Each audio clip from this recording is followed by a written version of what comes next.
মাস পড়তে হয় ভাই। আমি মাত্র 2 মিনিট বসছি, ওখানে বসতে দিচ্ছে না। সে মাঠে থাকলে আমি মনে করি ক্রিকেটটা ফিরে আসে। দেশের খেলার পরিস্থিতি খারাপ দেখেই ভাবতেছি কি আমি নেমে যাই।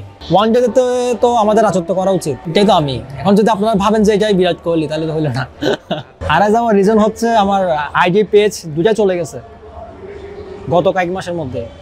কারণ বলতে হয়তোবা অনেকে রিপোর্ট করছে, ফেক রিপোর্ট করছে, হতে পারে, এমনটাই হতে পারে। হয়তো এটাও হতে পারে যে যারা ভারত বিরোধী বা বিরাট কোহলিকে পছন্দ করে না, অনেকেই করে, বাংলাদেশে অনেকে পছন্দ করে, তবে অনেকে একটা প্লেয়ার তো সবাই লাইক করবে না। 10 জন ভালোবাসলে 5 জন খারাপই বাসবে। 2 বছর না 1 বছর 1.5 বছর মাস পড়তে হয় ভাই। আমি মাত্র 2 মিনিট বসছি, ওখানে বসতে দিচ্ছে না।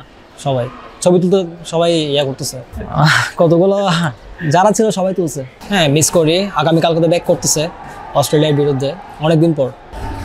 সে 2 দিন আগে একটা পোস্ট করছে, সবাই বলতেছে ওই পোস্টটার মধ্যেই লেখা আছে যে সে খেলতে পারে, ধারণা করতেছে। অবশ্যই খারাপ লাগে। সে মাঠে থাকলে আমি মনে করি ক্রিকেটটা ফিরে আসে। সো কালকে থেকে আবার ক্রিকেট দেখতে বসবো টিভির সামনেই। আজকে দেশের টানে চলে আসছি, দেশের খেলার পরিস্থিতি খারাপ দেখেই ভাবতেছি কি আমি নেমে যাই, এই জন্য চলে আসছি। মূল্যায়ন ওয়ান ডে তো আমাদের রাজত্ব করা উচিত। আমরা তো ওয়ান ডেতে রাজত্ব করেই পুরা বিশ্বকে চিনিয়েছি। এখন এমন একটা পরিস্থিতি চলে আসছে যে সবাই খারাপ মন্তব্য করতেছে, তবুও আমাদের ক্রিকেটের পাশে থাকা উচিত আমি মনে করি। এবারে যে সাইফ ভাই ভালো খেলতেছে ব্যাটিংয়ে বোলিংয়ে, সাথে মুস্তাফিজ ভাই তো অল টাইম ভালো খেলে। হ্যাঁ, অবশ্যই আমার তো মাঝে মধ্যে মনে হয় যে আমি নেমে যাই, আমি খেলি। কথা মোটামুটি হয়, যাও হয়তো তা এখন হচ্ছে না পেজ চলে যাওয়ার পর থেকে।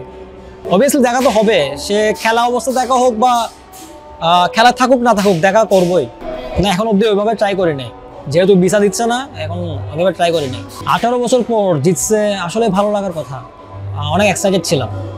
এরকমই, এটাই তো আমি। এখন যদি আপনারা ভাবেন যে এটাই বিরাট কোহলি, তাহলে তো হইলো না। কষ্ট লাগতেছে, অবশ্যই কষ্ট লাগার বিষয়, যেহেতু আমার একটা পেজ দীর্ঘ 2 বছর ধরে আমি রানিং করছি। অনেকেই মোটামুটি এই পেজে অ্যাক্টিভ ছিল, এখন দেখতেছে না। অনেকে ফোন দেয়, কয়েকজন, যে দেখতেছে না কেন, খোঁজ খবর নেই, ভাল লাগে। অবসরে নিয়ে গেছে, চলে গেছি না, পাবলিকে নিয়ে গেছে।